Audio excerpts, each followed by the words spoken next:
예, 오늘 세 번째 시간입니다. 신약 성경을 하나의 문학 작품으로, 문학으로서의 신약 성경에 대한 주제들을 같이 나누겠습니다. 지난 시간에는 역사로서의 그런 신약 성경 이렇게 이야기했다면, 오늘은 문학으로서의 신약 성경에 대해서 같이 나누겠습니다.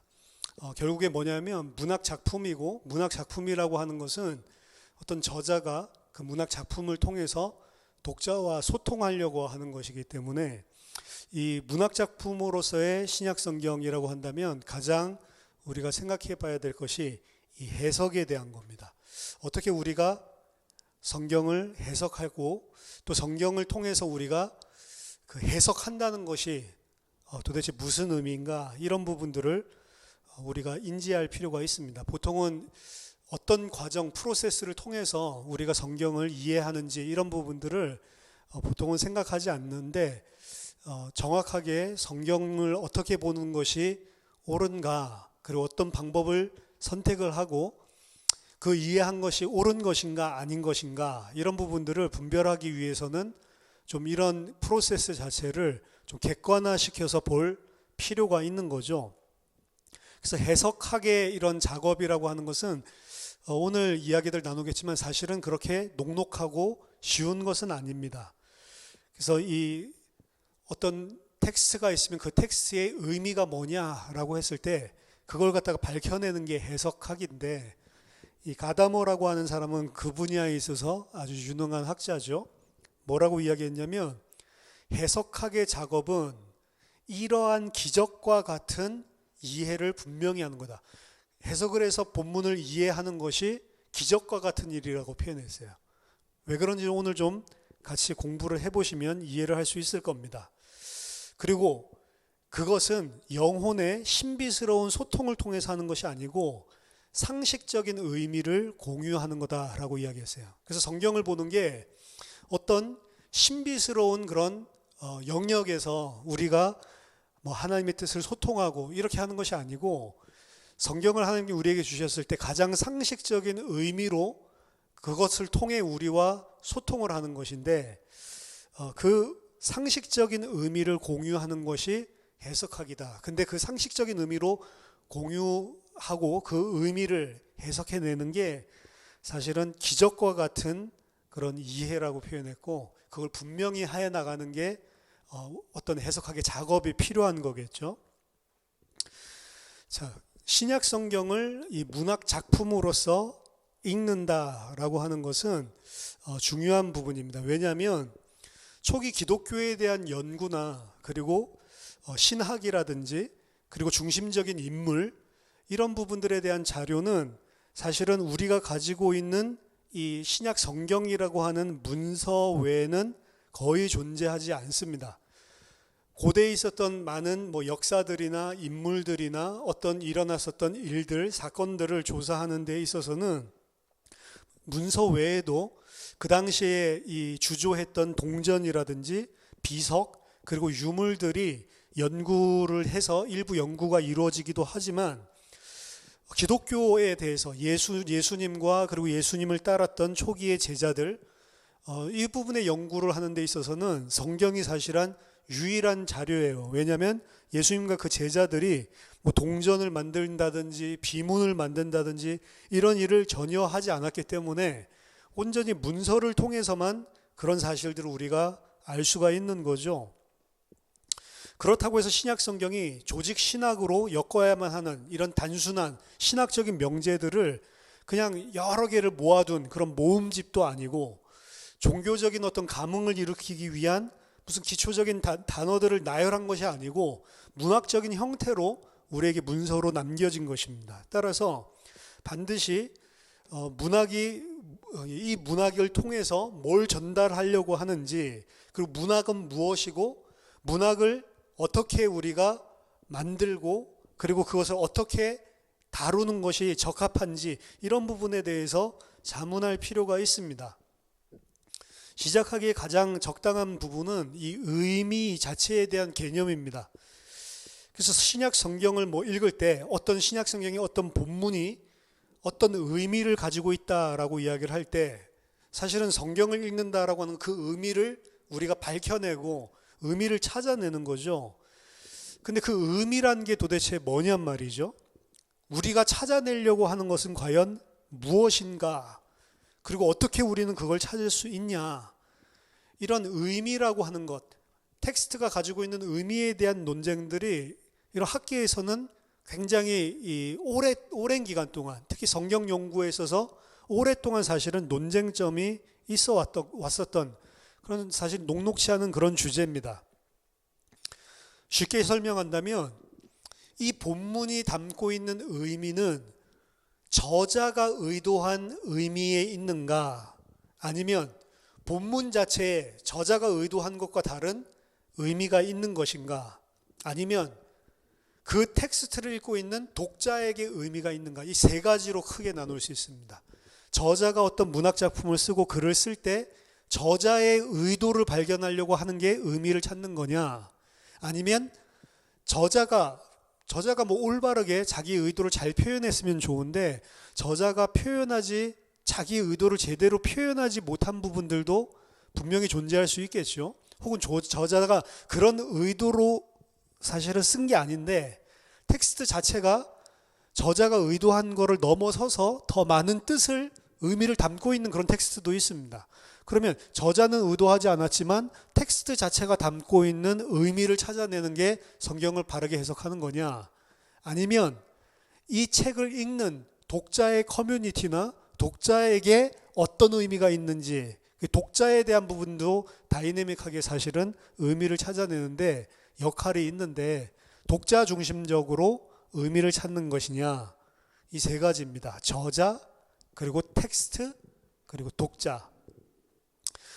전통적으로는 어떤 텍스트의 의미를 찾는다라고 했을 때 그 의미는 저자가 무슨 의도를 가지고 이 글을 썼냐, 그 저자의 의도를 밝혀내는 것과 동일하게 생각을 하는 것이 보통이었습니다. 이 전통적으로. 그래서 예를 들어서 뭐 바울의 서신서를 읽을 때 바울이 무슨 의도를 가지고 이 말을 했지? 라고 하는 것을 찾아내는 게 그 텍스트가 가지고 있는 의미를 정확하게 밝혀내는 것, 그렇게 생각을 한 거죠. 우리가 저자의 의도를 밝혀내거나 혹은 그 저자가 원래 자신이 썼던 그 독자들, 원래의 독자들에게 전달하려고 했었던 것이 무엇인지를 밝혀냈을 때 우리는 그 텍스트가 무엇을 의미하는지 혹은 무엇을 의미했었는지를 우리는 파악을 할 수가 있는 것입니다. 따라서 저자는 이 문학작품, 신약 성경 안에 저자는 의도를 가지고 그 신약 성경을 썼고 독자는 뭘 찾아내야 되냐면 그 저자가 심어놓은 의미를 밝혀내는 것, 그것이 이 바른 그 해석이다라고 생각을 하는 거죠. 그래서 저자가 있고 그 저자가 텍스트를 통해서 저자 마음속에 있는 의미를 집어넣어놨고 독자는 텍스트 안에서 뭘 찾아내냐, 그 저자가 뭘 의도하고 썼을까, 뭐 마치 우리가 뭐 수능생이라면 출제자의 의도가 뭐냐, 뭐 이런 것들을 찾아내는 것처럼 저자의 의도를 찾아내는 거죠. 하지만 신약 성경에 있어서 저자의 의도를 파악하는 것 자체는 좀 문제가 있습니다. 의미를 알아내는데 그 의미가 저자의 의도다라고 하는 너무 간단하고 맞는 말인 것 같은데 사실은 문제점이 있습니다. 왜냐하면 고대의 저자들은 우리와 다른 언어로 말하고 있고, 그리고 고대에 있었던 저자들은 우리와 전혀 다른 세계관과 문화를 가지고 있습니다. 이번 주간에 한 아리클을 읽었는데 거기에 보니까 우리가 100년 전으로 돌아가기만 하더라도, 그럼 지금 2020년도니까 1920년도죠. 100년 전 정도까지만 지금 우리가 사용하고 있는 현대 국어로 소통할 수 있지, 그보다 조금만 더 과거로 돌아가면 구한말 되겠죠. 그 시기만 되면 우리가 지금 사용하고 있는 국어로는 소통이 안 될 지경이라고 합니다. 그러니까 알게 모르게 엄청나게 많이 변한 거죠. 그러면 지금 성경이라고 하는 것은 뭐 신약 성경이라고 하더라도 거의 2000년이 떨어져 있는 책인데, 이때 사람들이 가지고 있었던 의도를 그들의 그 문화, 언어, 그들이 가지고 있었던 세계관, 가치관 이런 것들을 모르는 상태에서 과연 저자가 가지고 있었던 의도를 알아낼 수가 있는가? 이것은 단순한 것이 아니죠. 쉬운 일이 아닙니다. 따라서 본문 자체가 이 불투명하기 때문에 해석자들은 여러 가지 어려움이 있습니다. 그러니까 우리가 성경을 읽을 때 난해 본문들이 있는 거예요. 이거 도대체 무슨 말이야? 뭘 말하려고 하는 거지? 이런 좀 의미 자체가 불분명한 그런 본문들이 많이 존재를 한단 말이죠. 만약에 이런 어려운 본문에 대해서 우리가 저자의 의도를 확신하지 못하는 그런 케이스가 있다라고 한다면 그럼 본문의 의미는 저자에게 있다라고 하지만 그걸 사실은 확인할 수가 없잖아요. 저자가 진짜 그런 의도로 했는지 아니면 우리가 그 저자의 의도를, 이 본문의 의도를 저자가 심어놓은 의미를 잘못 파악하고 있는지, 저자가 살아있다면 물어볼 수 있고 확인을 해볼 수 있는데 저자가 2000년 전 사람이니까 확인을 해볼 도리가 없는 거죠. 따라서 문학 비평가들이 1940년대 말에 이르러서 말하기 시작한 것이 의도적인 오류입니다. 그 말은 뭐냐면 의미는 저자의 의도랑 동일시되기 힘들다는 거예요. 동일한 부분들이 존재할 수 있겠지만 의미라고 하는 게 저자의 의도를 찾아내는 게 의미는 아니다라는 것들을 자각을 하기 시작합니다. 그래서 이러한 개념이 1960년대에 뭐라는 신조어까지 만들어냈냐면 저자의 죽음이라고 하는 극단적인 문학 비평으로 나아가게 됩니다. 하지만 저자의 의도 속에서 의미를 찾아내야 된다라고 하는 의견에는 이거보다도 더 심각한 그런 비판이 있습니다. 그것은 본문은 저자가 의도한 내용만 들어가는 것이 아니고 항상 글을 쓰면 저자 의도를 넘어선 잉여의 의미가 항상 생산이 된다는 거예요. 모든 글들은 새로운 사회적인 그리고 정치적인 종교적인 그런 세팅 안에 들어가면 이게 원래 의도했었던 것들보다 더 많은 의미를 함유하는 그런 케이스가 많다는 거죠.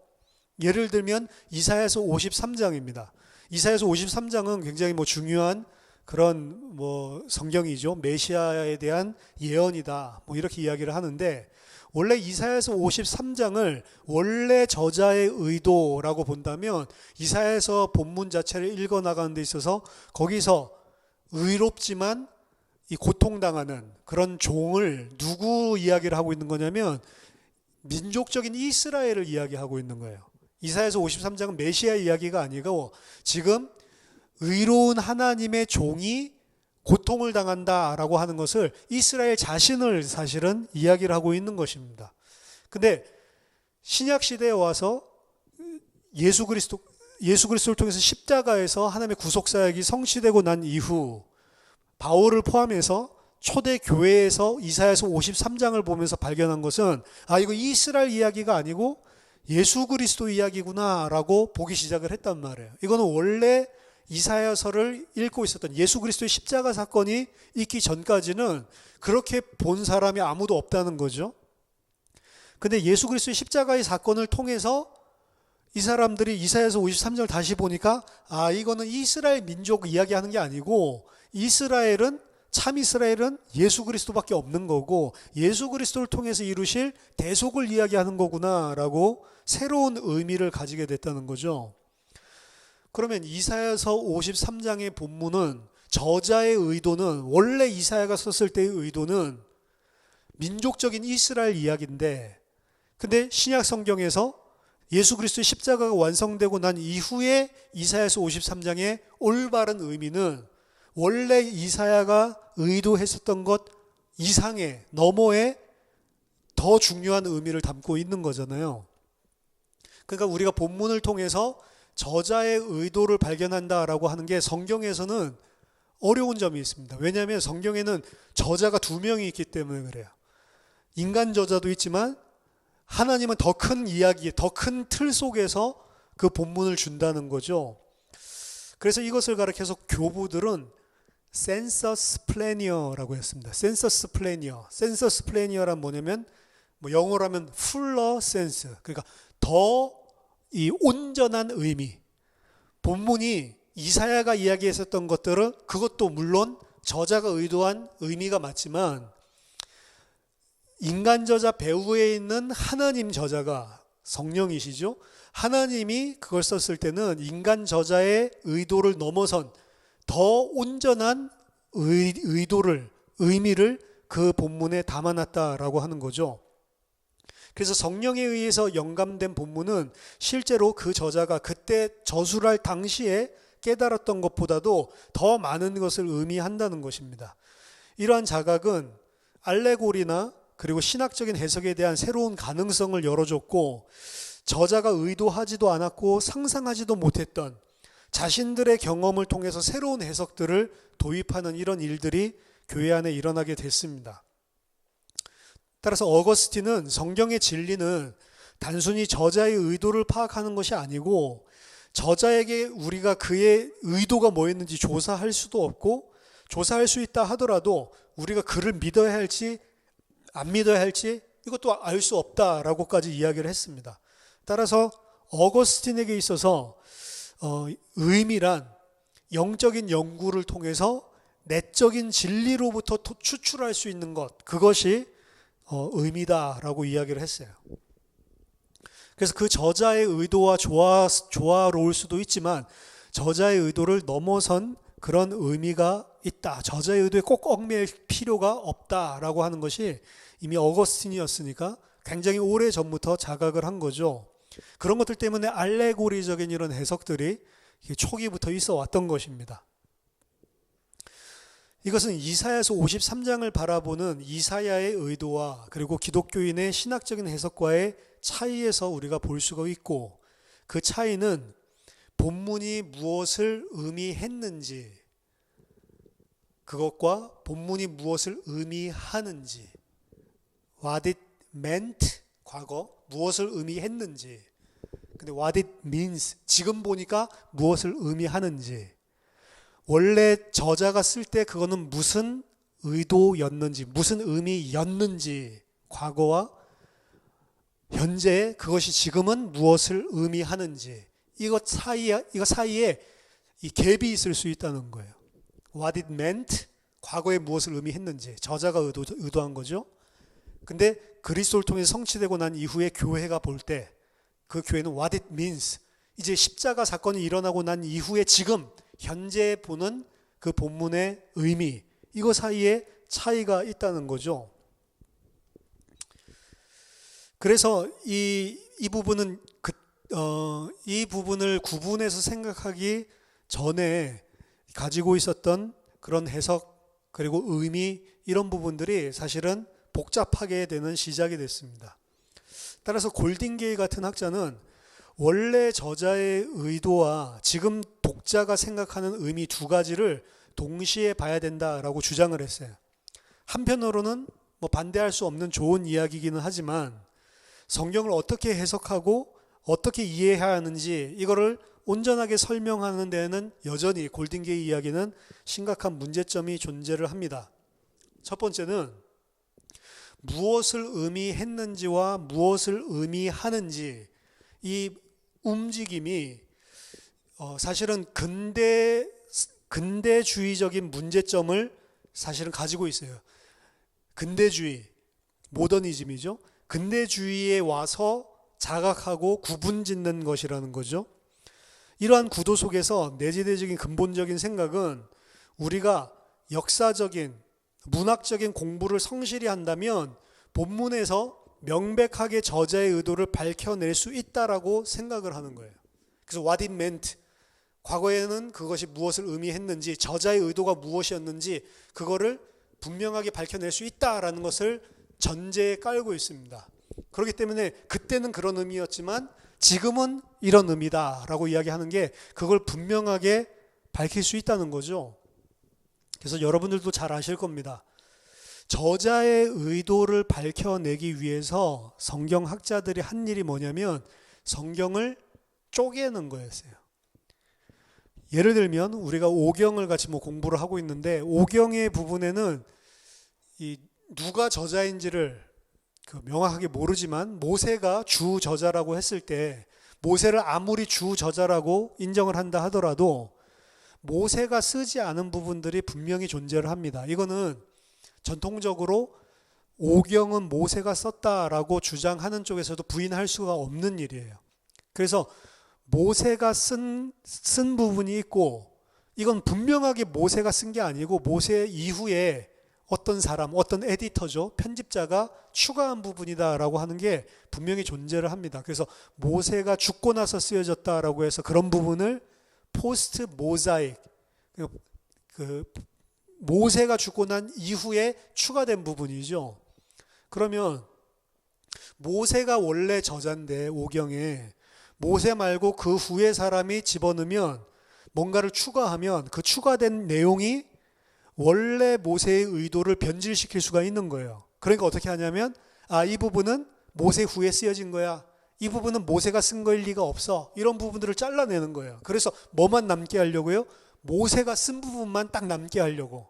근데 그런 식으로 생각을 하다 보니까 어떤 식으로까지 생각이 발전됐냐면, 이거는 모세가 스스로 쓴 게 아니고 모세가 어떤 자료를 활용했구나, 뭐 이런 이론들이 들어오게 됩니다. 그래서 원래 이 본문이 의미하는 거는 모세가 의도한 게 아니고 원래의 오리지널, 그 모세가 사용했었던 자료들 있죠, 그 자료가 무엇을 의미했는지를 밝혀내야 된다. 이렇게 해서 제2문서, 2문서 이런 식으로 다 잘라내는 겁니다.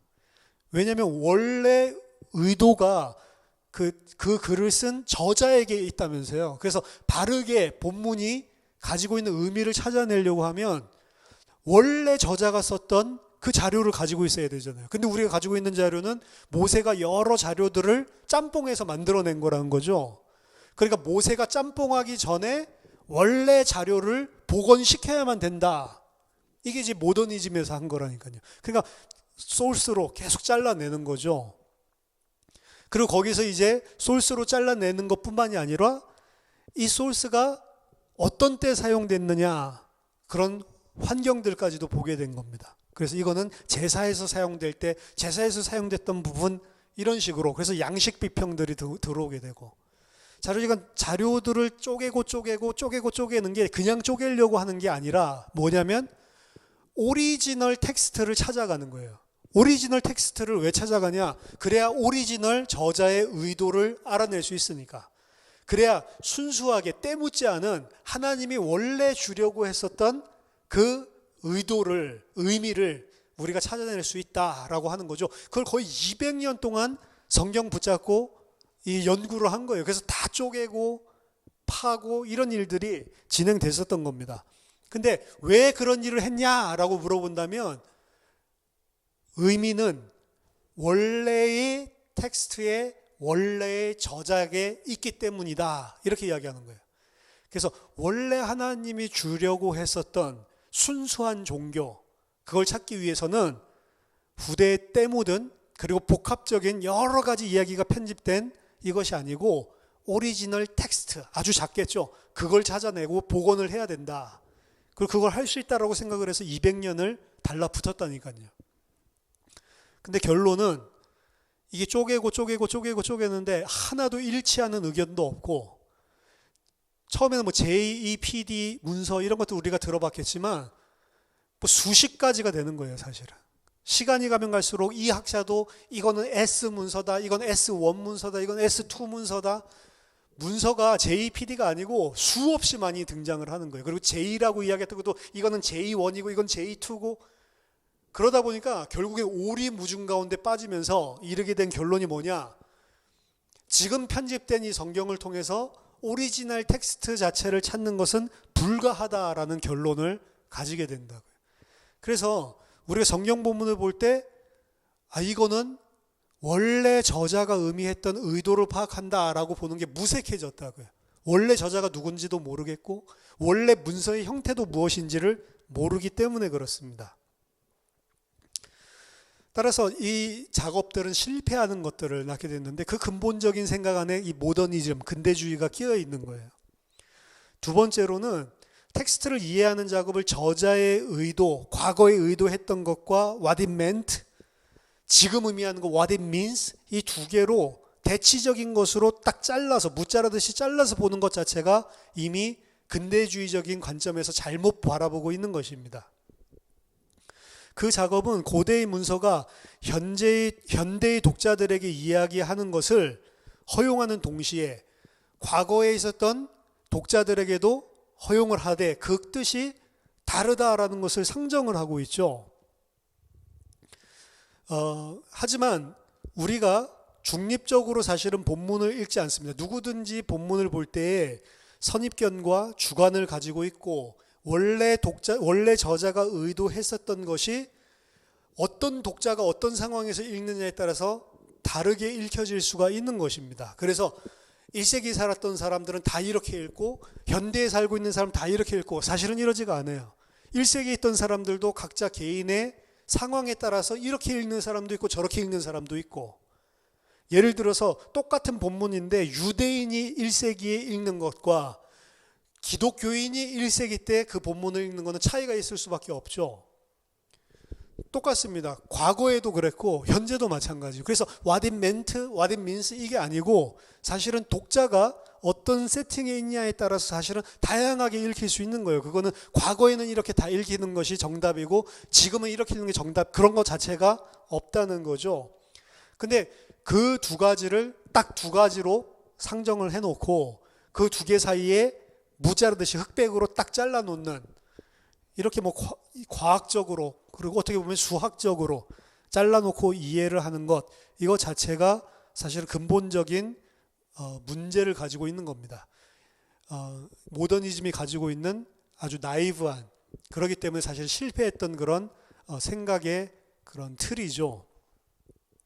따라서 원저자의 의도와 그리고 지금 현재의 독자들이 이해하는 것들 사이에는 어떤 커뮤니케이션을, 소통을 통해서 의미가 결정되는 것이지, 그리고 원저자의 의도가 현대 저자의 의도와 현재 독자의 의미와 전혀 다른 것도 아닙니다. 사실은 연결성들도 존재할 수 있기 때문에 그 두 개를 완전히 무자르듯이 자른다는 것 자체가 이미 틀린 접근 방법이죠. 그리고 세 번째로, 초기 기독교 독자들은 이사야서 53장을 읽으면서 이사야 53장의 저자가 원래 의도하지 않았던 여러 가지 가능한 해석들 가운데 한 가지를 찾아냈다라고 생각하지 않았습니다. 그와는 반대로 이사야 53장은 예수님을 중심적으로 둬야지만 바르게 이해한다라고 하는 결론을 가지고 이사야서 53장을 바라봤습니다. 따라서 이사야서 53장은 이렇게도 해석될 수 있고 저렇게도 해석될 수 있고 이런 방식으로도 되고 저런 여러 방식이 있는데 그 중에서 예수 그리스도를 중심적으로 보는 게 맞는 것 같다, 이 소리가 아니고, 이사야서 53장은 반드시 예수 그리스도를 중심으로 두고 봐야지만 정확하게 이사야서 53장을 해석할 수 있다라고 봤단 말이에요. 그 말은 이사야서 53장을 예수 그리스도의 십자가의 사건으로부터 거꾸로 본 것이지 이사야 53장으로부터 시작해서 예수 그리스도의 사건을 본 것이 아니라는 것입니다. 따라서 예수 그리스도를 이스라엘의 이야기의 절정, 클라이맥스로 믿었기 때문에 성경을 그렇게 이해를 하게 된 거죠. 그들의 뒤로 거꾸로 이렇게 읽는 것 자체는 임의적으로 랜덤하게 그냥 생긴 것이 아니었고, 예수 그리스도의 십자가를 통해 메시아의 성취가 일어났다라는 역사적 사실을 분명히 인지하고 그 결론 속에서 구약 본문으로 돌아간 겁니다. 따라서 이렇게 본문을 해석하는 것은 원저자의 의도를 거부하려고 하는 것은 아니었습니다. 그것은 원래 이해했었던 것 넘어서는 하나님의 증언 방식을 발견을 한 거예요. 뭘 통해서? 예수 그리스도의 그 계시적인 십자가의 죽음과 부활을 통해서. 이러한 결론들을 받아들일 때 우리는 본문의 의미가 뭐냐라는 것을 찾아내는 게 결코 그냥 간단하게 단순하게 저자의 의도대로 읽는 것이 본문의 정확한 해석을 하는 거지, 이런 식으로 한정하는 것에는 사실은 이 한계가 있다라는 사실을 인정을 하게 되는 겁니다. 그 의미는 그보다도 더 넓은 요인들에 의해서, 문맥에 의해서, 상황에 의해서, 그리고 또 본문을 읽고 있는 독자들이 속해 있는 커뮤니티에 의해서, 경험들에 의해서 결정이 되는 것입니다. 따라서 만약에 어떤 사람이 정경과 초대교회의 신경들 같은 상황 속에서 1세기에 있었던 기독교인들의 교회, 그리고 그들이 믿고 있었던 신경, 그 세팅 가운데서 이사야서 53장을 만약 읽는다고 치면 그 사람은 100% 이거는 예수님 이야기구나 라는 것을 발견을 하게 되는 거예요.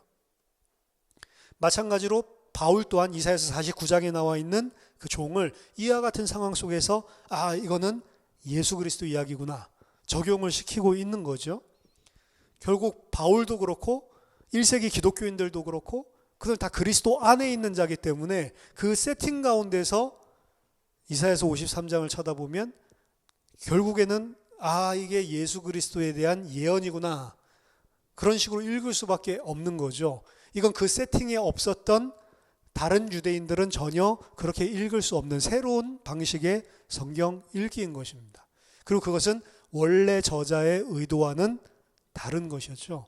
그래서 우리가 성경을 읽을 때 원래 저자가 무엇을 의미했는지라고 하는 것들을 단순하게 그게 바른 해석이다라고 하는 거에 한계가 봉착을 하게 됩니다. 그래서 그 다음 단계로 나가는 거예요. 인간 저자 혹은 과거에 있었던 원래의 소스를 갖다가 막 찾아서 쪼개고 붙이고 이렇게 해가지고 막 거슬러 올라가서 오리지널 텍스트를 만드는 것, 이런 것들 자체가 실패를 하고 난 다음에 그러면 우리가 성경을 볼 때 오리지널 소스도 못 찾아, 그리고 원래 저자의 의도가 실제 의미 해석하는 것도 아니야. 그럼 도대체 우리는 뭘 해야 되냐, 이런 난관에 봉착을 하게 되는 것입니다. 그래서 이게 1960년대를 지나고 70년대 그리고 80년대 초가 완전히 절정이죠. 저자 중심으로 본문을 이해하려고 했었던 이 시도들이 어디로 넘어가게 되냐면 우리가 확실히 가지고 있는 것은 텍스트밖에 없다. 그래서 이 우리가 가지고 있는 텍스트, 그 텍스트도 오리지널 텍스트나 혹은 이전에 있었던 텍스트 말고 파이널, 완성본, 우리 눈앞에 있는 바로 이 텍스트.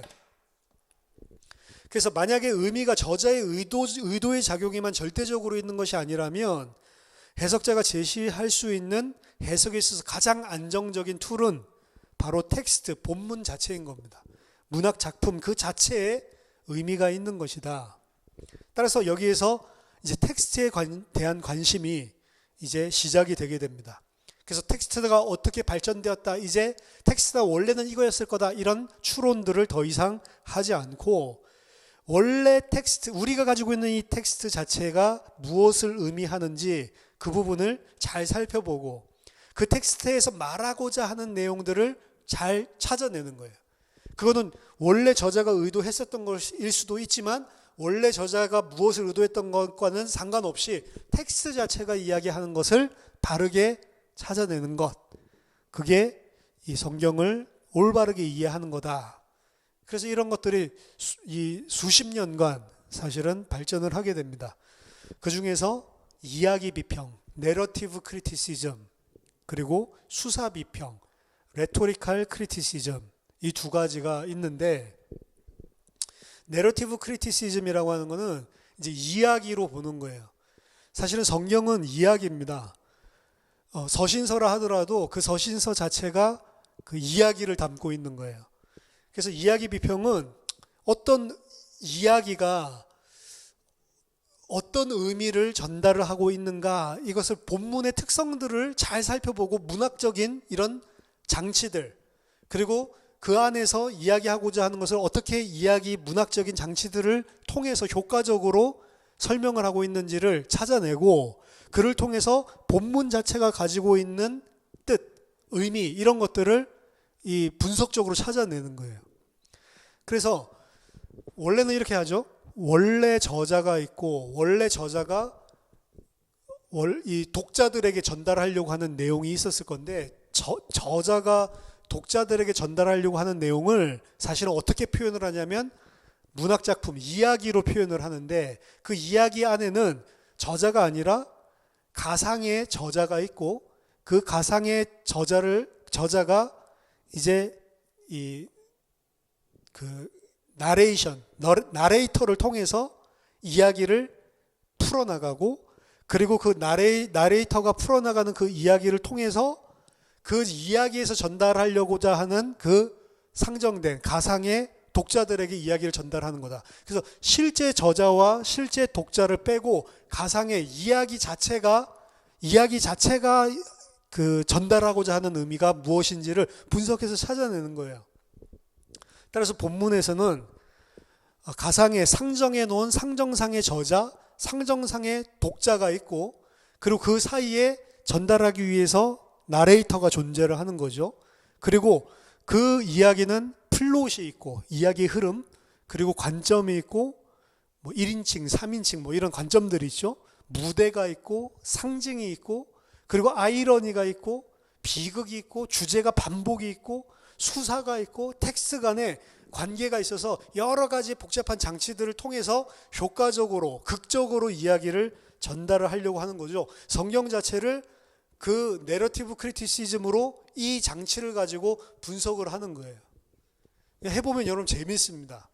구약의 어떤 본문을 보더라도 그 본문 안에 우리들이 흔히 구약에 보면 이야기 파트들이 많잖아요. 그런 것들을 이야기 단위로 끊어가지고 그 이야기 속에 등장인물들, 그리고 무대 세팅을 지금 어떻게 하고 있는지, 시간적인 세팅을 어떻게 하고 있는지, 그리고 대화를 어떻게 시작을 하고 있고 배경을 어떻게 묘사하고 있는지, 그리고 그 대화 속에 계속해서 반복돼서 나오는 그런 이 키워드 있죠. 키워드는 무엇인지, 그리고 그 안에 뭔가 반전적인 이런 요소는 없는지, 갈등, 긴장 같은 것들이 어떻게 고조되고 있는지, 그게 어떤 클라이맥스에서 어떻게 풀리는지, 그리고 아이러니한 건 없는지, 유머러스한 건 없는지, 이런 것들을 그냥 보는 게 아니고 하나하나씩 다 분석해서 찾아내는 거예요.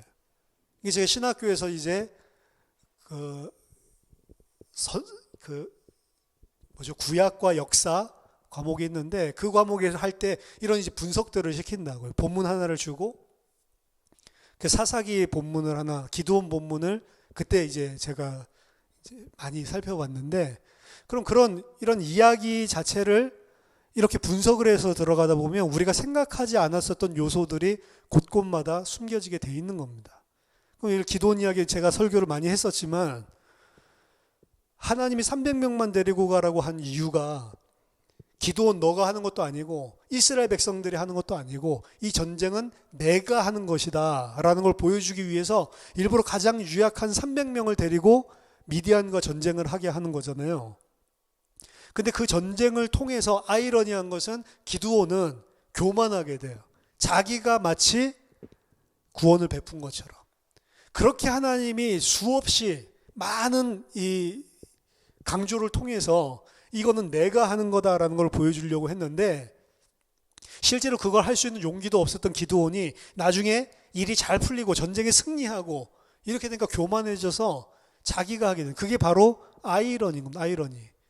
그러니까 이런 요소들을, 등장인물들과 요소들과 그리고 그 안에 있는 것들을 다 분석해서 하나둘씩 찾아내는 거죠. 그렇게 찾아내고 나면, 분석을 하고 나면, 이전에 놓쳤었던 이런 본문이 담고 있는 이런 이 문학적인 장치들, 이런 것들이 수면에 떠오르기 시작을 합니다. 그럼 그 텍스트가 가지고 있는 의미들을 더욱더 분명하게 파악을 할 수가 있는 거죠. 간단히 말한다면 실제 저자는 실제 독자들에게 글을 쓰는 것은 맞지만, 이는 상정된 저자가 텍스트 안에서 이야기를, 나레이터를 통해서, 문학적인 장치를 통해서 상정된 독자들에게 이야기하는 방식으로 이 문학작품이 구성이 되어 있다는 거죠. 요한복음도 마찬가지입니다. 요한이 쓰는 것이고, 요한이 1세기에 있었던 그런 뭐 에베소 교회라든지 혹은 예수 그리스도를 믿는 성도들에게 쓴 것이 요한복음이겠지만, 요한복음 안에서는 그 저자가 사실은 사랑받는 제자라고 표현을 하죠. 그게 이제 상정된 저자입니다. 그리고 사랑받는 제자가 예수가 바로 로고스다라고 하는 사실을, 예수가 바로 그리스도다라고 하는 사실을 증거하고 있고, 그 증거하는 것을 누구에게 전달하냐면 믿고 있는 자들에게, 그 요한복음 안에서요. 그 믿는 자는 유대인이고 그리고 이방인까지 다 포함되는 거죠. 그 이야기를 통해서 진짜 실제 독자들에게 뭔가 전달을 하려고 한다는 거죠. 그래서 이야기 비평의 장점은 신약 성경 자체가 사실은 이야기들로 가득 차 있기 때문에, 비유도 그렇고 복음서 자체도 그렇고 사도행전도 그렇고 심지어는 서신서들도 또한 이야기 비평은 성경을 자료, 양식, 편집 이런 걸로 쪼개는 게 아니고 하나의 큰 이야기 자체로 그대로 받아들이고 우리가 가지고 있는 텍스트 자체를 분석하고 그 이야기가 무엇을 말하고 있는지를 살펴보는 것이기 때문에 설교자의 입장에서 본다면 이런 식으로 본문을 이해하고 의도를 파악하고 의미를 찾아내는 게 상당히 유익이 있습니다. 그리고 두 번째는 수사 비평인데, 수사 비평이라고 하는 거는 레토리컬 크리티시즘인데, 레토릭이라고 하는 뭐 수사 웅변, 그러니까 이 1세기 뭐 헬라 철학의 영향을 받아서 이런 수사학이 상당히 사실은 발달을 했었습니다. 신약 성경 또한 이런 고대 수사학적인 관점과 관례와 관련이 많다는 거죠. 뭐 이거는 어거스틴부터 시작해서 멜랑히톤에 이르기까지 관찰됐던 뭐 사실입니다. 아주 오래된 이야기입니다. 근데 이게 이제 문학 비평이 이제 발전하기 시작을 하면서 그 흐름이 이제 뭐 1970년대 말에 이르러서 갈라디아서 자체가 이거 갈라디아서는 일종의 법정에서 벌어지고 있는 법정적인 수사학을 통해서 바울이 이 중요한 메시지를 전달하는 거다라고 하는 것들을 뭐 베츠가 분석하기도 하고 이러면서 다시 수사학에 대한 관심이 높아진 거예요. 그래서 수사 비평의 목적은 신약 성경에 있는 각각의 책들이 그냥 쓴 것이 아니고 어떤 부분을 설득력 있게 독자들에게 전달을 하기 위해서 그 의견을 뭐 옹호하고 찬양하고 그리고 효과적으로 전달하기 위해서 수사학적인 기능들을 갖추고 쓰여진 그런 문서라는 거죠. 그래서 원래의 저자와 독자 상황 속에서 어떤 관계를 가지고 이런 수사학이 사용됐고 어떤 임팩트가 있었는지 이런 부분들을 밝혀내는 것입니다. 수사 비평은 신약 성경 연구에 있어서 많은 유익을 가져다 줍니다. 만약에 우리가 고대 수사학을 배운다면 우리가 고대 수사학이 빠삭한 상태에서 신약 성경을 보게 된다면 그러면 이게 다른 눈으로 보이게 될 거예요. 지금 여기서는 지금 이걸 갖다가 지금 굉장히 강조하고 있구나. 이런 부분들이 와 닿는다는 거죠. 그 수사 이렇게 이야기하니까 힘들겠지만 수사라고 하는 것은 그냥 설득시키는 거라고 보면 돼요. 뭐 시장 바닥에서도 일어날 수 있는 거고 공연장에서도 일어날 수 있는 거고 우리가 그냥 1대1로 대화하는 속에서도 일어날 수 있는 거고 어느 곳에나 존재하는데 그때 당시에 있었던 수사학이 그대로 신약 성경에도 다 녹아 있다는 것입니다. 신약 성경 자체가 신약 성경에 있는 각각의 책들이 그 독자들을 설득시키기 위한 책이에요. 설득시키고 그들을 납득시키기 위한 그런 이유를 가지고 있는 책들이기 때문에 수사학과 뗄래야 뗄 수가 없는 거죠. 예를 들어서 마가복음이라고 하는 것은 예수 그리스도는 십자가에 달려 죽으셨음에도 불구하고 메시아다 이렇게 증거하고 있는 게 아니에요.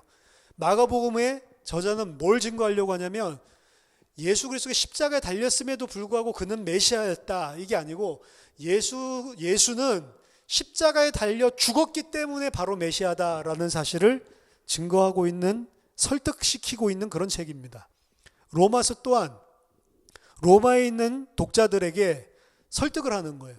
다양한 문화적인 차이 속에서도 예수를 베이스로 하고 있는 그런 한 단일성, 유대인이나 이방인이나 상관없이 그리스도 안에서 우리가 어떻게 한 단일성을 가지고 있는지, 이전에 이방인과 유대인이 나눠졌지만 지금은 그리스도 안에서 어떻게 하나가 되고 한 교회가 되었는지 이 단일성에 대한 부분들을 포용하고 있고, 그리고 바울의 스페인 선교를 위해 지원을 할 수 있도록 그런 격려, 도와달라고 사실은 설득하기 위해서 작성된 그런 이유를 가지고 있기 때문에 이것도 수사학적인 그런 내용들이 많은 거죠. 계시록 또한 많은 시험과 환난을 겪고 있었던 당시 시기의 성도들에게 끝까지 인내하도록 설득하고 격려하는 그런 메시지라는 거죠. 가만히 계시록을 읽는데 우리는 지금 뭐 이게 666이다 뭐다 막 이런 거에 관심 쓰지만 그때 당시 사람들이 이거 읽으면 이렇게 어렵지만 우리가 힘을 내고 그 이 안에서 다시 우리가 담력을 얻고 우리가 진짜로 인내하고 믿음의 사람으로 죽는 한이 있더라도 끝까지 이 믿음을 지켜야 되겠구나. 사실은 이걸 설득되는 거예요. 그럼 이런 수사학적인 그런 내용을 담고 있는 게 사실은 신약에 있는 모든 책들입니다. 그러니까 이 수사학을 통해서, 수사 비평을 통해서 이 책을 분석하고 그런 의미들을, 본문 자체를 연구하는 것들은 상당한 유익이 있는 거죠. 그럼에도 불구하고 문학 비평들 역시 비판의 소지가 있습니다. 문학 비평에서 비판받아야 되는 부분은 예를 들어서 이 내러티브 크리티시즘 이런 경우 이야기로만 보지 역사라는 거를 인정을 안 해요. 지난주에 우리가 살펴봤지만 역사성이 굉장히 중요한 거고, 예수 그리스도의 십자가에서 죽었다 부활한 게 그냥 이야기라면, 역사적으로 없는 사실이라면 이건 사실은 큰 진리의 왜곡이고 의미가 완전 달라지는 거잖아요. 근데 대부분의 문학 비평가들은 성경 본문을 대할 때 역사가 아니라 이야기로 다루어야 되고, 이 책 하나 한 권이 독립적인 이야기들이기 때문에 다른 책들과 연계해서 생각을 하면 안 되고, 책 하나하나 다 떨어뜨려서 독립적으로 읽혀져야 되고, 어떤 문화를 배경에 상정을 두고 마음에 두서는 안 되고 그 이야기 자체로만 분석을 해야 되고, 신학적인 생각을 가지고 읽으면 안 된다, 이렇게 이야기를 하는 사람들이 문학 비평가들이에요. 일반적으로 신학자들인데 문학 비평하는 사람들 대부분이 이런 부분들을 다 빼놓고 그냥 이야기로만 읽기를, 그 역사성을 갖다가 이야기하면 안 되고, 신학적인 생각을 품으면 안 되고, 당시의 교회 이런 상황들 이런 거 보면 안 되고, 그냥 이야기 순수 문학으로만 보자는 거죠. 사실은 그들 마음속에 뭐가 있냐면 이건 이야기이기 때문에 기적도 있을 수 있는 거죠. 근데 그 역사성은, 이 사람들은 역사가 아니다 기다 그런 말 자체를 안 해요. 역사 자체를 개입하는 것 자체가 본문의 의미를 잘못 파악한다, 이렇게 극단으로 사실은 간단 말이죠. 하지만 우리가 성경을 볼 때에는 우리는 성경 각권을 떨어뜨려 보지도 않고, 캐논이라고 하는, 정경이라고 하는 다른 책과의 관련성 속에서 사실은 성경을 이해를 하고 있고, 당연히 우리가 읽는 이유는 일반적인 상식을 얻기 위해서가 아니고, 무슨 이야기를 읽어서 감동받으려고 하는 것이 아니고, 실제 있었던 역사적인 하나님의 구원 사건 속에서 어떤 신학적인 의미를 가지고 우리의 믿음을 불러일으키는지, 사실은 거기에 관심이 있는데, 이런 부분들을 다 제외하고 본문 자체만 이야기로서 다뤄야 된다라고 주장하는 것 자체가 사실 성경이 기록된 목적 자체랑 완전히 반대되는 거잖아요. 그래서 성경의 책들을 역사적으로 살고 있었던 저자가 역사적인 상황 속에서 독자들에게 사실은 무엇은 메시지를 전달하기 위해서 준 건데, 그런 것들 자체를 다 배제해야 된다라고 이야기를 하고, 그런 것들 자체를 고려하는 것을 무조건 터부시하고 문학작품 이야기로만 읽어야 된다라고 주장하는 것 자체는 사실은 큰 문제점이 존재를 하고 있는 것입니다. 또한 수사비평 또한 마찬가지로 비판할 점들이 많이 있는데, 신약성경은 부분적으로는 수사학적인 그런 내용과 관련이 있어요. 그렇긴 하지만 이게 전적으로 수사학을 위한 책은 아닙니다. 왜냐하면 수사학이라고 하는 것은 웅변에서 사실은 사용되는 거예요. 수사학 자체는 웅변을 위한 것이지 글을 쓰기 위한 방법으로 원초적으로 사용된 것은 아니었기 때문에, 누가가 바울을 최고의 수사학자다라고 묘사하는 것과 반대로 바울은 복음 말할 때 수사학으로 한 게 아니거든요. 말과 지혜의 아름다움을 한 게 아니고, 그냥 예수 그리스도가 죽었고 부활했다는 그 사실만을 그냥 심플하게 전하고 오직 성령의 나타남과 능력으로 했다라고 이야기를 하고 있거든요. 따라서 복음서와 서신서 전체를 수사학의 틀에 억지로 끼워 맞춰서 보려는 것은 사실은 잘못이 있습니다. 이런 수사적인 것들이 있구나, 그런 부분은 부분적으로 찾아낼 수는 있지만 신약 성경 책들 자체가 수사는 아니라는 거죠.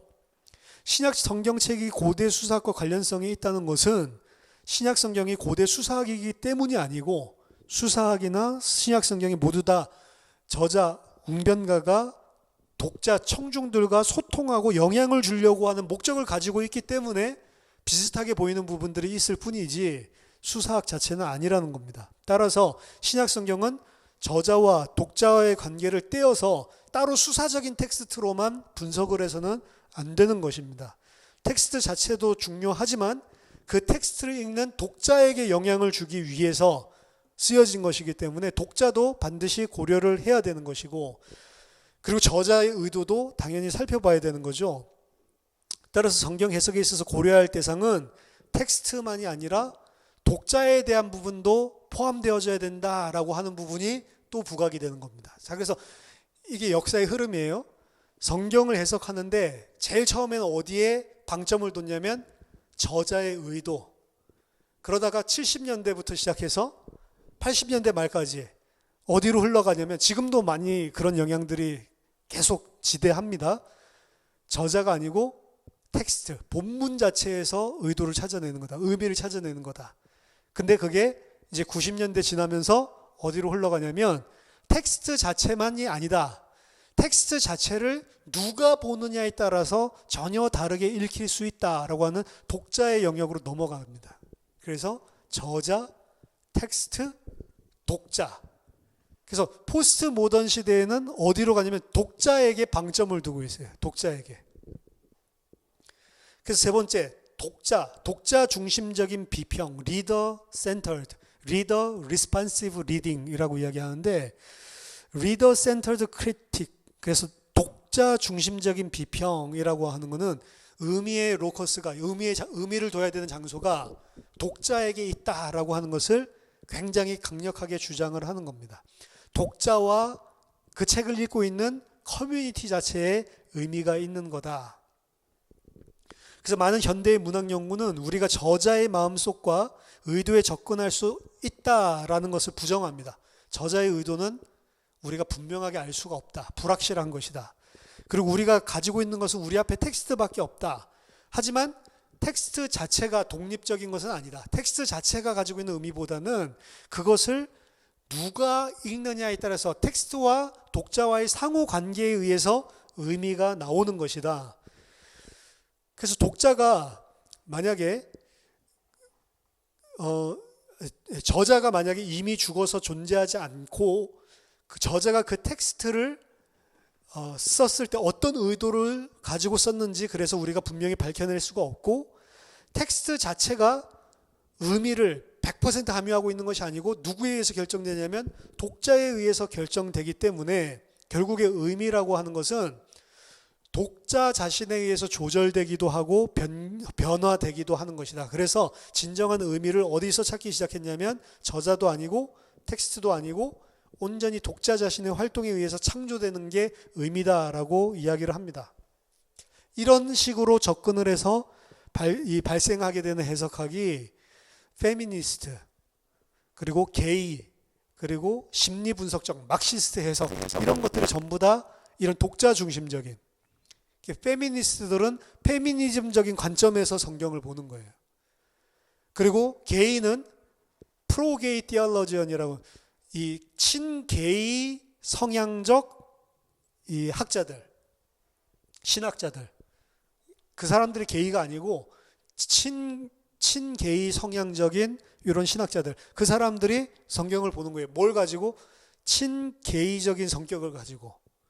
그러니까 그 사람들에 의해서 나오는 해석들 자체가 기존에 가졌었던 것들이랑 다른 거죠. 왜냐하면 본문 자체가 이야기하려고 하는 것들을 자기 자신이 가지고 있는 주관에 의해서 재해석을 해내는 겁니다. 예를 들자면 기독교에서는 오늘날도 동성연애나 이런 것들에 대한 반대의 소리가 당연히 높고, 그런 부분들에 의해서 법제 이런 것들을 반대하고 이렇게 이야기를 하는데, 법적으로 이 사회 질서를 유지하는 이런 방향에서 동성애자들의 이런 어떤 이 사회 속에서 사회 구성원으로서 살아가는데 이 사람들이 받아야 되는 보호와, 그리고 이 사람들도 한 시민, 한 국가의 국민으로서 이 부당한 대우를 받지 않고 살아야 된다는 그런 인권이죠. 이런 부분들을 보호해주는 법이 마련되는 것은 피할 수 없는 겁니다, 사실은. 너 게이기 때문에, 너 동성애자기 때문에 불이익 받아야 돼. 성경에서 그거 하지 말라고 해서 이거 자체가 말이 안 되는 거라고요. 그 사람들도 세금 내고, 그 사람들도 올바르게 생활을 하고 이 사회 속에서 일을 하고 있는 사람이라면 성경에서 죄다 아니다 그걸 떠나서 이 사회 구성 요원으로서 법적으로 그 사람들의 뭐 권익을 그 사람들의 뭐 권익 그 사람들 뭐 좋게 대하는 게 아니고 그 사람들 기본적으로 동일하게 다른 국민들과 같이 보호를 받아야 되는 부분들은 사실은 시간이 지나면 지날수록 보세요. 그건 될 수밖에 없는 거예요. 그게 전부 다 시간이 지나면서 이런 나와 다르다는 것들 때문에 차별하는 이런 것들이 없어지는 겁니다, 사실은. 그래서 뭐 피부 색깔이 다르다고 해서 뭐라고 할 수도 없고 이런 것처럼 똑같은 부분이라고. 그러니까 그런 부분들 법제를 찬성한다, 반성한다. 이거는 제가 봤을 때는 무조건 그쪽으로 갈 수밖에 없는 거예요. 그럼 죄가 아니냐? 아니, 죄라고 이야기를 하고 있어요. 근데 한 가지 생각해 볼 거는 제가 그런 것들 보면서 좀 안타까운 거는 그 사람들만 죄인입니까? 무슨 뭐 이 동성연애자는 막 극악무도한 죄인인 것처럼 막 이렇게 하고 막 그거 성경에서 말한 죄다라고 이야기를 하는데 사실은 우리도 똑같은 죄인인데 그 사람들은 막 흉악한 막 이 추잡스러운 막 죄인처럼 몰아붙이고 나는 깨끗한 의인인 것처럼 그런 건 아니란 말이에요. 그 사람도 법적으로 보호받아야죠. 국민이고 세금 내고 다 사회활동을 하고 있는데 죄냐 아니냐 그걸 갖다가 이야기를 하는 게 아니고 성경에서는 죄라고 이야기를 하거든요. 그 우리가 많이 이야기하는 게 로마서 1장에 있는 이야기잖아요. 로마서 1장에 보면 그들이 우상 숭배하고 자기의 육신의 정욕을 따라서 하니까 하나님이 그들을 자기의 정욕대로 내버려둬서 그래서 음탕한 마음이 서로 생겨서 서로 남자가 남자를 보고 여자가 여자를 보고 음욕을 품게 되고 이 부끄러운 일을 자기들이 하게 됐다라고 이야기를 해서 순리대로 여자 쓸 것을 영리대로 쓰고 뭐 이런 이야기들을 로마서 1장에서 이야기하고 있죠. 그 우리는 여태까지 이런 부분들이 원래 창조주는 이런 그 성적인 관계나 그리고 가정을 이루는 것이 남자와 여자 생물학적인 그렇게 한 게 하나님의 뜻이다라고 이야기를 하고 있는데 친게이 성향적인 이런 신학자들은 이 본문을 갖다가 새롭게 해석을 하는 거죠. 그들을 순리, 자연, 내추럴한 데에서 떠나서 언내추럴한 그게 영리거든요. 순리를 떠나 영리로 남자를 여자 취하듯이 취하고 뭐 이렇게 설명을 하고 있는데 우리는 이런 거 읽으면서 당연히 남자가 남색하는 것, 동성연애 이런 것들이 진짜 하나님이 그들을 죄 가운데 방임해 두셔서 일어나는 아주 사실은 저주받은 상태 이런 식으로 묘사를 하고 있는 거 아닌가. 이게 일반적으로 기독교 안에서 이해해 왔던 거거든요. 근데 이제 프로게이 신학자들이 이 본문을 읽으면 다르게 읽는다고요. 여기서 이야기하는 것은 내추럴이냐 언내추럴이냐 순리냐 영리냐가 중요하지 남자가 남자를 여자가 여자를 이게 중요한 게 아니다. 중요한 거는 자연스러운 거냐 부자연스러운 거냐. 그럼 우리가 이성애자라고 한다면 이성애자는 당연히 남자가 여자를 그게 자연스러운 거니까 이성애자가 만약에 남자가 남자를 이거는 부자연스러운 거죠. 영류죠. 순리가 아니고 영리죠. 근데 게이인 사람들은 이 사람들은 이제 어떻게 이야기를 하냐면 하나님이 태어날 때 게이로 태어나게 했다. 이제 이걸 주장을 하니까 게이인 사람에게 게이는 남자가 남자를 이게 내추럴한 거예요. 남자가 남자를 하는 게 게이로 태어난 사람에게는 그게 순리란 말이에요. 영리가 오히려 게이로 태어났는데도 불구하고 여자를 사랑하려고 하는 것 이거 자체가 영리라는 거죠. 그래서 로마서 1장을 그런 식으로 뭐 해석을 하기도 합니다. 그러니까 이런 식으로 독자에 따라서 독자가 가지고 있는 성향과 그 사람이 가지고 있는 것에 따라서 새롭게 성경을 해석을 하는 거죠. 이게 리더 리스폰시브 리딩이에요. 독자 중심에. 이렇게 되니까 더 이상 해석에 있어서는 바른 해석, 틀린 해석의 구분이 없어지는 거예요. 단지 내 의견은 이렇고 너 의견은 이렇고 일반적인 신학자로서의 의견은 이래 왔는데 이제 프로게이 신학자의 의미에서는 이렇고 이런 식으로 이제 바뀌는 거죠. 그래서 더 이상 포스트 모더니즘 시대에 와서는 이 본문은 이걸 의미하는 거다라는 게 안 먹히는 시대가 되어버렸어요. 이 본문은 나는 이런 의미가 있다라고 생각한다. 다른 사람은 그래? 나는 이렇다고 생각해. 나는 이렇다고 생각해. 수십 개, 수백 개, 수만 가지가 있을 수 있는 거죠. 그래서 더 이상 바른 해석, 틀린 해석의 구분이 없어지게 되고 나의 해석, 너의 해석만 존재하게 된 것입니다. 그럼 맞는 것인가 이것이? 저자의 의도를 텍스트에서 찾을 수 없다라고 하는 것은 맞는 말이지만 전적으로 저자가 의도하는 것이 텍스트에 없냐? 그건 아니란 말이죠. 포스트 모던에서 독자 중심적인 이 성경 해석에서는 뭘 이야기하냐면 원저자가 의도한 것을 텍스트에서 찾을 수 없다. 그래서 원저자의 의도는 상관없는 거다라고 이야기하지만 아니에요. 원저자의 의도가 텍스트에 100%는 아니더라도 그리고 원저자가 의도하지 않은 그런 잉여에 넘어서는 부분이 존재할 수 있을지 몰라도 텍스트는 불분명한 거니까 이 본문 속에 분명히 원저자의 의도를 100% 반영하는 건 아닙니다. 그럼에도 불구하고 어떤 저자가 글을 썼을 때 그 글에는 저자의 의도가 굉장히 높은 포션으로 굉장히 높은 부분을 사실은 차지하게 돼 있어요. 예를 들어서 제가 여러분들에게 어떤 편지를 쓴다라고 하면 그 편지에는 제 의도와 제가 전달하려고 하는 내용이 제가 글 쓰는 재주가 없다고 한다면 100% 내가 쓰려고 전달하려고 하는 내용이 그대로 있지는 않겠죠. 어떤 부분은 내가 잘못 표현했을 수도 있고 그래서 오해할 수도 있겠죠. 그런 가능성은 분명히 있지만 그럼에도 불구하고 제가 생각할 때 8, 9할은 제가 어떤 의도를 가지고 편지해서 그 의도가 그 편지에는 담겨 있습니다. 맞잖아요. 그래서 텍스트 자체에는 분명히 저자의 의도가 담겨져 있고 독자 자신이 텍스트를 통해서 이런 의미를 받아들일 때 그 의미는 원래 저자가 의도했던 의미고 반응일 가능성이 높습니다. 사실은. 그래서 저자가 텍스트를 쓰면서 독자들에게 일어나기를 바라는 반응이 사실은 독자들 편에서도 일어나는 부분이 굉장히 많이 차지를 하고 있어요. 독자에게서 일어나는 반응은 전적으로 독자에서 일어나는 것이 아니고 저자의 의도가 불러일으킨 반응이 분명히 복합적으로 섞여 있다는 거죠. 왜냐하면 독자 자체가 저자랑 똑같은 언어를 사용하고 똑같은 멘탈 프로세스를 가지고 있고 상호간의 소통과 이해를 원하고 있고 사회적인 교감 능력이 있고 비슷한 커뮤니티에 살고 있는 일원이기 때문에 그게 당연히 그렇게 될 수밖에 없는 거예요. 그리고 두 번째, 텍스트 자체는 의미가 없다라고 이야기를 한다면 텍스트를 읽을 이유가 없는 거죠. 텍스트는 그저 거울뿐이다 라고 이야기하는 게 이게 독자 중심적인 비평의 핵심이란 말이에요. 그래서 우리가 책을 읽을 때 책을 읽는 게 아니고 내 자신의 거울을 보는 거다 이렇게 이야기를 한단 말이에요. 하지만 독자가 텍스트를 읽을 때 자기 자신의 것만을 텍스트를 통해서 읽는 게 아닙니다. 반드시 텍스트를 읽으면 내가 아닌 다른 어떤 것을 책으로부터 얻어내는 부분이 있어요. 100%는 아니지.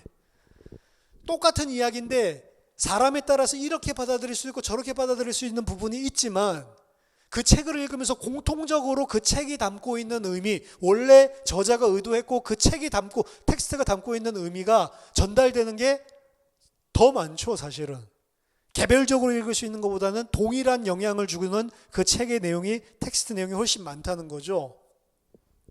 따라서 나랑 똑같은 걸 보는 게 아니고 책을 읽으면 반드시 나랑 다른 어떤 부분을 발견하고 그게 영향을 주게 돼 있어요.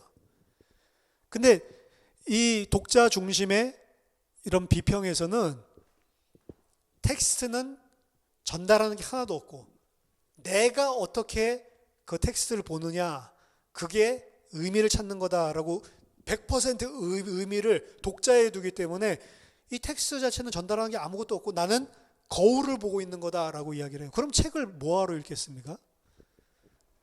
사실은 어린이에게 물어봐도 너무 말도 안 되는 이야기를. 이 책을 읽어가지고 내가 여태까지 몰랐던 새로운 것들을 알아내는 것도 없고 내가 여태까지 없었던 감흥을 얻어내는 것도 없고 이러면 책을 누가 읽어요?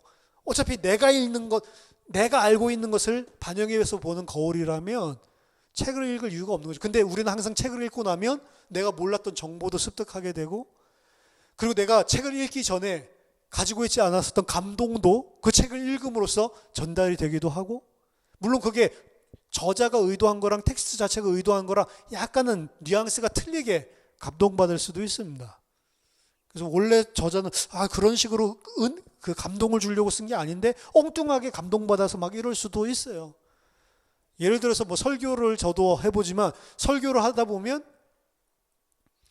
제가 의도한 거는 이런 내용인데 그 내용을 갖다가 이야기하는데 뭐 덧붙여서 이런 이야기를 했는데 사실 그걸로 은혜를 주려고 한 게 아닌데 그런 부분들에서 은혜를 받는 사람도 있거든요. 사람에 따라서. 그래서 나는 A를 통해서 오늘 메시지를 A를 중심으로 줬다라고 하면 거의 대부분의 사람들 뭐 A를 통해서 은혜를 받지만 갑자기 곁다리로 나온 B를 통해서 은혜를 받는 사람도 있거든요. 그 B는 내가 의도한 것도 아니에요. 그런 부분들이 있을 수도 있지만 거의 대부분은 A라고 하는 공통적인 은혜를 받게 돼 있습니다. 사실은. 왜냐? 원래 말하려고 하는 화자의 의도가 그렇고 그 화자의 텍스트, 설교에는 그게 묻어 있고 그게 영향을 주는 부분이 반드시 있기 때문에 그런 거죠. 그래서 내가 나를 보는 게 아니고 텍스트 자체가 나에게 내가 아닌 다른 것을 전달해 주는 게 분명히 존재를 하는 것이고 거기에서 따라 반응을 하고 있는 것입니다. 따라서 텍스트는 독자를 변화시킬 수 있는 영향을 분명히 행사하고 있는 거예요. 독자가 가지고 있는 자아를 도전하기도 하고 그리고 변화시키는 일들이 텍스트를 통해서 분명히 일어납니다. 텍스트는 독자에게 일견으로는 오픈되어 있어요. 그래서 의도하지 않은 그런 영향을 줄 수도 있지만 일견으로는 어떤 예견된 반응을 얻기 위해서 기록된 게 텍스트이기 때문에 따라서 텍스트는 어느 정도 독자들이 이해를 하는 데서 의미의 제한을 둡니다. 이게 내가 원래 전하려고 하는 거야. 이 부분을 계속 선명하게 그게 이제 좋은 글이거든요. 내가 의도하는 바를 독자들이 알았으면 좋겠는 바를 분명하게 선명하게 이야기를 하고 이런 의미로 쓴다라고 하는 것을 분명히 제한을 두고 있습니다. 그렇기 때문에 바른 해석이 있을 수 있고 틀린 해석이 있을 수 있어요. 자, 그럼 어떻게 성경을 이해하는 게 옳은가? 어떻게 의미를 찾아내냐? 우리 세 가지를 다 혼합시켜서 봐야 되는 겁니다. 저자, 텍스트, 독자. 이 세 개 중에 어떤 하나만을 여기 의미가 있다 이렇게 잘라서 보는 게 아니고 이 셋 다 다이내믹하게 서로 소통하는 가운데 의미가 창출되는 겁니다. 어느 한 군데만 독점적으로 있는 게 아니고 이 세 가지 전부 다 어느 정도씩 영향을 주면서 그 다이내믹 속에서 우리가 의미를 찾아낸다는 거죠. 저자는 무엇인가를 의도하고 있고 텍스트는 그 의미하고 있는 바를 담고 있고 독자는 그것을 이해한다. 그리고 이 세 가지가 융합해서 의미를 찾아낸다는 거죠. 이 세 가지의 융합을 토대로 한 해석을 N.T. 라이트는 사랑의 해석학이라고 부릅니다. 여기서 사랑이라고 하는 건 서로 다른 것에 대한 관심, 저자, 텍스트, 독자 이들 사이에 서로 다른 것에 대한 관심, 기꺼이 다른 것을 다른 것으로 받아들일 수 있고 다른 것과의 관계 속에서 성장하고 변하기를 원하는 것이죠. 그래서 세 가지로 요약하면 1번, 우리는 텍스트는 저자의 의도를 전적으로 제시하고 있지는 않지만 그 동시에 그럼에도 불구하고 우리에게 저자의 많은 의도를 제시해 준다. 이 두 가지를 다 인정하는 거예요. 두 번째, 텍스트에는 저자가 의도한 어떤 것이 의도하지 않은 어떤 것이 담겨 있을 수도 있지만 그럼에도 불구하고 저자가 의도한 것이 반드시 담겨 있다. 이 두 가지를 다 인정하는 겁니다. 그리고 세 번째로 독자가 텍스트와의 소통을 통해서 굉장히 깊은 역할을 하는 동시에 독자 마음대로 하는 것이 아니고 독자 마음대로 만든 것이 아니라 텍스트와 저자에 의해서 영향을 받는 부분도 분명히 있다. 이 세 가지를 다 인정을 하는 겁니다. 그래서 우리는 저자, 텍스트, 독자 이 세 가지를 어느 것 하나라도 차치하지 않고 다 고려해야만 바르게 성경을 해석할 수 있는 것이고 그렇게 하기 위해서는 원래 저자의 상황, 사회, 문화, 언어 그리고 그들이 썼던 문학 그런 여러 가지 기본적인 장치들 그들이 표현했던 표현 방법들 이런 문학적인 부분들 그리고 우리가 지금 살고 있는 이런 사회 이 세 가지를 다 고려해야만 사실은 정확한 본문이 나올 수가 본문의 의미를 찾을 수가 있다는 거죠. 그래서 이 학자들이 제가 지난 시간에도 말씀드렸지만 극단으로 다른 거 다 빼고 이것만 오라, 이거 틀린 것입니다. 저자의 의도, 텍스트가 자체가 말하고 있는 것, 독자, 이걸 갖다가 하나만 이야기하고 나머지를 차치해버리면 그거 틀린 거예요. 다 골고루 있다가, 전부 다 골고루, 그리고 전부 다 영향력을 다 가지고 있고 전부 다 의미를 결정하는 그런 소통하는 역할이 있다. 그래서 이 부분들을 균형 있게, 이것도 밸런스 있게 보는 것. 그래서 문학 작품으로서의 성경이라고 했을 때 원저자의 의도, 그리고 텍스트 자체가 가지고 있는 의미, 그리고 그것을 오늘날의 우리라고 하는 건 이 66권 성경을 다 가지고 있고 예수 그리스도의 십자가와 부활을 다 가지고 있는 21세기의 교회로서 어떻게 보는 것이 적절하냐, 이 부분들이 다 고려돼서 이 의미를 찾아내야 바른 의미를 찾아낸다라고 볼 수가 있겠습니다. 오늘 좀 시간이 길었는데 다음 시간에는 신학으로서의 신약 성경에 대해서 알아보도록 하겠습니다.